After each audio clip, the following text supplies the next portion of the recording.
PG welcome see you in PG points. आज के session में हम लोग जो आपका पार्ट 1 है उसके फिर से 25 क्वेश्चन करवा दे रहे हैं। वैसे तो जो एक दो क्वेश्चन गलत थे मैंने कमेंट पे पिन कर दिया था, बट फिर भी बहुत सारे इशू हुए तो मैंने सोचा एक बार फिर से करवा देती हूँ। और एक बात तो समझ लो, कहीं ना कहीं आपको 2-4 क्वेश्चन का सामना तो करना ही पड़ेगा। जब आप टेट सीटेट का पेपर देने जाएंगे तब भी वो क्वेश्चन आयोग पे छोड़ दिए जाते हैं, है ना। तो इसी के पीछे याचिकाएं दायर होती है, ये सब चीज़ें चलती रहती हैं। तो ये सब्जेक्ट ही बेटा ऐसा है कि इसमें आपको एक दो क्वेश्चंस का तो सामना करना ही पड़ेगा। कुछ क्वेश्चंस आपके इजी नोट्स में गलत हैं, एकदम गलत है, तो आप उनको मतलब ये मत सोचो कि वही सही होंगे, ठीक है। तो देखिए आज का आपका पहला क्वेश्चन फटाफट से करेंगे। जो बालक शैक्षिक रूप से पिछड़े उनके विषय में सत्य क्या है आपका, तो मानसिक रूप से पिछड़ा है वो, ठीक है। नेक्स्ट क्वेश्चन नंबर 2 आपका ब्रेल लिपि का प्रयोग किस प्रकार के विकलांग बालकों की शिक्षा व्यवस्था के लिए किया जाता है, तो यहाँ पर आपका करेक्ट आंसर हो जाएगा अंधे बालकों के लिए। क्वेश्चन नंबर 3 देखिए, बालक के मानसिक स्वास्थ्य के विकास के लिए पाठ्यक्रम कैसा होना चाहिए। तो देखो अब इस आंसर में भी कहीं ना कहीं कन्फ्लिक्ट है। हमने आपको कल बताया था कि इसका आंसर होना चाहिए क्षमताओं के अनुकूल, ठीक है। कहीं ना कहीं आपका आंसर भी यही सही है, लेकिन इसका आंसर कहीं कहीं पे रुचि के अनुकूल भी माना गया है, ठीक है। अब लेकिन अब क्या सही मानेगी यूनिवर्सिटी, ये उसके ऊपर डिपेंड करता है, ठीक है। तो ये क्वेश्चन ही हमारे हिसाब से सही होना चाहिए, ठीक। नेक्स्ट क्वेश्चन, अब देखो अब इसको हम सी कैसे साबित कर सकते हैं। अगर मान लो बच्चा क्लास 2 में है, वो चाहता है कि वो टीचर बने आगे चल के, है ना, तो क्या आप उसको मनोविज्ञान क्लास 2 में पढ़ाने लगोगे? नहीं ना।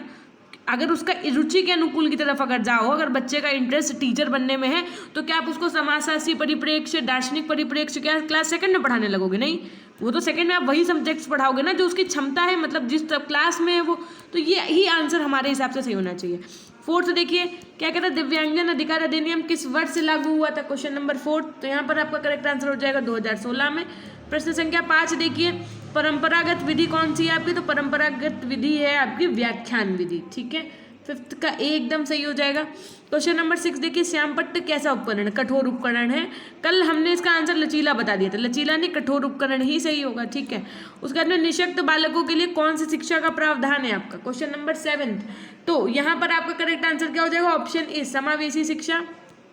क्वेश्चन नंबर 8 देखिए, बुद्धि लब्धि निकालने का सूत्र तो वही था ना, कौन सा वाला, IQ इज इक्वल टू मानसिक आयु बटे वास्तविक आयु गुणे 100, यानी कि IQ is equal to mental age upon chronological age into 100, यही एकदम सही हो जाएगा, ठीक है। नेक्स्ट क्वेश्चन देखिए, क्वेश्चन नंबर 9, एल्फ्रेड बिने का पहला बुद्धि परीक्षण कब दिया, तो 1905 ही सही आंसर होगा। बहुत बच्चे हमको ऐसे डायरेक्टली एकदम कमेंट्स कर रहे हैं क्या है क्यों है, मतलब कुछ एक देखो एक तरीका हम आपको बताते हैं। अगर कभी मान लो आंसर गलत भी हो, अगर आप अच्छे से कमेंट कर दो तो मैं वो आंसर आपका ही वाला पिन कर दूं, लेकिन उसमें कहीं ना कहीं आपने इतना अशब्द और अभद्र भाषा का प्रयोग किया होता है कि हम उसको पिन कर ही नहीं सकते, है ना। हमें मेहनत क्यों ही करनी पड़े, अगर आपका सही होता तो हम आपका ही कमेंट पिन कर दें।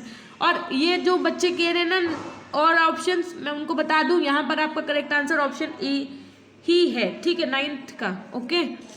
क्वेश्चन नंबर 10 देखिए, प्रथम मनोवैज्ञानिक प्रयोगशाला की स्थापना किसने की थी, तो इसका भी आंसर वुंट ही होगा। आप चाहे 10 बार हमसे कहिए चाहे 20 बार कहिए, करेक्ट आंसर यही है, तो यही रहेगा।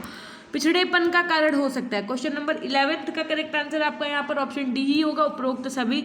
12 है, अक्षम विद्यार्थियों को के कक्षा प्रबंधन के रूप में किस तरह के शिक्षक को होना महत्वपूर्ण होता है, तो करेक्ट आंसर आपका यहाँ पर हो जाएगा 12, ये सभी। फिर देखिए क्वेश्चन नंबर आपका 13 क्या कह रहा है कि पाठ्यक्रम की रचना की जाती है किसके आधार पर, कायदे से देखा जाए पाठ्यक्रम। अब देखो यहाँ पर भी बहुत से बच्चे कह रहे हैं कि मैम इसका आंसर ए होगा, हम कह रहे हैं कि कैसे ए होगा, किसका आंसर सी सही होगा, कैसे, उद्देश्य, फिर वही बात आ गई। उद्देश्य का मतलब क्या होता है, देखो उद्देश्य का मतलब on the basis of objectives, on the, English में पढ़ो जरा इसको, on the basis of level of students, on the basis of level of class, on the basis of teaching. कहीं ना कहीं इसका आंसर ए और कहीं ना कहीं इसका आंसर सी भी सही है, लेकिन हम ज़्यादातर मानेंगे कि इसका आंसर सी ही हो। मतलब अगर आप मोस्ट प्रोबेबली जो चांसेस हैं वो सी सही होने के ज़्यादा हैं। क्यों? क्योंकि जो क्लास का स्टैंडर्ड होगा ना उसी के हिसाब से ही कोर्स होगा। ऐसा नहीं है कि क्लास 3 का बच्चा है आप उसे क्लास 4 का पढ़ा दो या उसे आप क्लास 2 का पढ़ा दो, एक निश्चित चीज़ें होती हैं, है ना, स्तर के हिसाब से पाठ्यक्रम। देखो आपका जो लेवल है, अब जैसे PCS का जो लेवल है तो उसके हिसाब से सिलेबस है, जो आपका IS का है उसके हिसाब से सिलेबस है, है ना, इस बेसिस पे सिलेबस है ना, स्तर के हिसाब से। और उद्देश्यों के उदाहरण की यदि बात की जाए तो अब हम इसके लिए क्या ही कहें, है ना। हम फिर से यहाँ पे वही बात आ जाएगी कि जो आपका ऑब्जेक्टिव, जो आपका गोल है, आपका गोल आप एक आईएएस बनने का, तो आपको क्लास 4th या 3rd में ही नहीं आईएएस के सब्जेक्ट्स पढ़ा दिए जाएंगे ना। तो ये सब चीज़ें हैं। और बाकी इनमें हमेशा ही बेटा ऐसा रहा है, अभी आप इस फील्ड में उतरे हो तो आपको ऐसा लग रहा है, जब आप आगे यूपी टेट DCTET देने जाओगे ना, आपको वहाँ पर भी ऐसे ही इन चीज़ों का सामना करना पड़ेगा। तो इनकी आदत डाल लो, 1-2 क्वेश्चन तो ऐसे मिलेंगे ही आपको। क्वेश्चन नंबर 14 देखिए, विशिष्ट शिक्षा की व्यवस्था की जाती है। क्वेश्चन नंबर 14, तो करेक्ट आंसर आपका क्या हो जाएगा यहाँ पर, ऑप्शन डी। इन सभी के लिए प्रतिभाशाली, बाधितों और असमर्थ बालक की करेक्ट आंसर ऑप्शन डी होगा। बच्चे में चोरी करने की आदत को दूर किया जा सकता है। कैसे दूर किया जा सकता है, तो करेक्ट आंसर हो जाएगा उदाहरण देकर। नेक्स्ट क्वेश्चन देखिए, अनुसूचित जाति के निम्न वर्गीय ग्रामीण परिवार में जन्मा बच्चा होता है तो कैसा होता है, करेक्ट आंसर 16th का ऑप्शन डी हो जाएगा। इन सभी रूपों से वंचित बच्चा होता है। क्वेश्चन नंबर 17 देखिए, भाषा का कौशल होता है।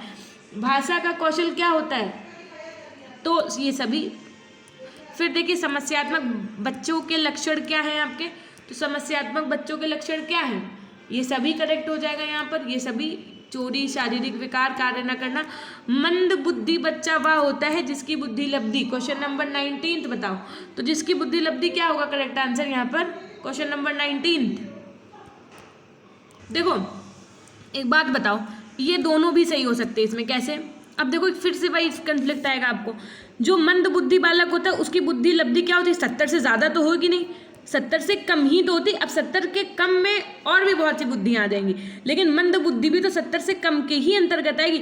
20, 30, 40, 50 जितनी भी होगी, 60, 65 वो होगी तो इसी के अंदर मंद बुद्धि बालक की, है ना। देखिए आप लोगों के जो भी कमेंट्स मेरे को प्राप्त हुए हैं, है ना, तो एक बार कहते नहीं है कि किसी को आप कुछ भी कहने से पहले थोड़ा सा सोचिए एटलीस्ट। हम आपको बता दें, आप इसको चेक करिएगा। चाहे क्रो एंड क्रो जो थे आपके मनोवैज्ञानिक, उन्होंने बताया था कि जो मंद बुद्धि बालक होता है उसकी बुद्धि लब्धि 70 से कम होती है। सामान्यतः जो माना गया है वो माना गया है 80 से 85 जिनकी बुद्धि लब्धि होती है वो मंद बुद्धि बालक।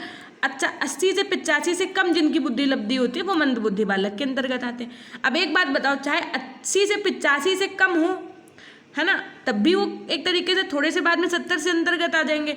और क्रो एंड क्रो के अनुसार तो ये बात कही गई थी, तो कहीं ना कहीं आंसर ये ही सही हो सकता है ना। इनमें से कोई नहीं आप कैसे कह सकते हैं, अगर इनमें से कोई नहीं की तरफ चले जाओगे तो 70 से कम वाले क्या नहीं होते हैं। हमको कोई बस ये कह दे कि 70 से कम वाले मैम मंद बुद्धि नहीं होते, वो ये होते हैं लेकिन मंद बुद्धि नहीं होते, ऐसा कैसे कह सकते हो आप।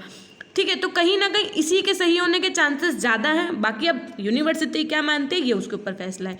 ठीक है, क्वेश्चन नंबर 20 देखिए, हमने आपको क्या संविधान के अनुच्छेद में शिक्षा को मौलिक अधिकार माना जाता है, तो करेक्ट आंसर आपका क्या बताया था हमने आपको, ऑप्शन बी ही बताया था और बी ही सही होगा। ठीक, 21 देखिए, अनुसूचित जाति जनजाति वर्ग के शिक्षार्थी के लिए कौन सी योजनाएं लाभकारी हैं, इसका हमने आपको 21 का डी बताया था, डी ही सही है। 23 देखिए, निःशक्तता की राष्ट्रीय नीति 2006 दिव्यांगों को उच्च शिक्षा में कितने प्रतिशत आरक्षण देने की बात कही गई है, तो करेक्ट आंसर आपका 22 का सी बताया था मैंने। ठीक है, उसके बाद में देखिए क्वेश्चन नंबर 23 क्या कह रहा है, दिव्यांगों को शिक्षा के बाद स्वरोजगार के लिए ऋण देने वाली संस्था आपकी कौन सी थी, तो कौन सी थी, हमने यहाँ पर भी आपको क्या बताया था, ऑप्शन क्या बताया था, बी बताया था, है ना, तो बी ही सही होगा। नेक्स्ट 24 देखिए, 18 वर्ष बताया था हमने निःशक्त व्यक्ति के लिए, वही सही है। और 25 के लिए देखिए, राष्ट्रीय निःशक्तता नीति 2006 में दिव्यांगों के लिए कैसी भाषा की संस्तुति की गई है ना, तो कहीं ना कहीं इसका आंसर आपका ऑप्शन सी और ऑप्शन डी में कन्फ्लिक्ट था। कल शायद मैंने इसका सी बताया था, है ना, ये दिक्कत है आपको, तो ठीक है, इसको आयोग पे ही छोड़ देते हैं, अर्थात यूनिवर्सिटी पे ही छोड़ देते हैं, ना आप सही ना हम देखते हैं, अगर ऑफिशियल आंसर किया ही तो मैच कर देंगे, बाकी इसका आंसर आपका डी ही सही होने के ज़्यादा चांसेस हैं। ठीक, और उसके बाद में हम आपसे यही कहना चाहेंगे कि हाँ, डी ही सही होने के ज़्यादा चांसेस हैं। ठीक है, ऑप्शन आप डी ही मान लीजिए, इसका हमारे हिसाब से डी मान लीजिए। ठीक है, मातृभाषा। अब 25 क्वेश्चन हो गए आपके, ठीक है, जिनमें जैसे 1905 वाला था वो एकदम ही सही था, और 70 से कम वाला भी आपको हमने एक्सप्लेन किया है। तो ये सब चीज़ें एक बार देख लीजिएगा। बाकी हमेशा खुश रहिए, मुस्कुराते रहिए, कभी अपने लिए तो कभी अपनों को लिए। अब सेकंड सेमेस्टर का सिलेबस और हम आपको एक वीडियो अभी प्रोवाइड करेंगे, वो ज़रूर देख लीजिएगा। टेलीग्राम पे हमने सेकंड सेमेस्टर का सिलेबस आपका भेज दिया है ऑफिशियली वाला, तो जा करके आप चेकआउट कर सकते हैं। टेलीग्राम से जुड़ने के लिए आपको PG पॉइंट सर्च करना होगा, नहीं मिलता है तो आपको लिंक डिस्क्रिप्शन बॉक्स में गिवन है, आप वहाँ से भी चेकआउट कर सकते हैं। ठीक है, थैंक यू।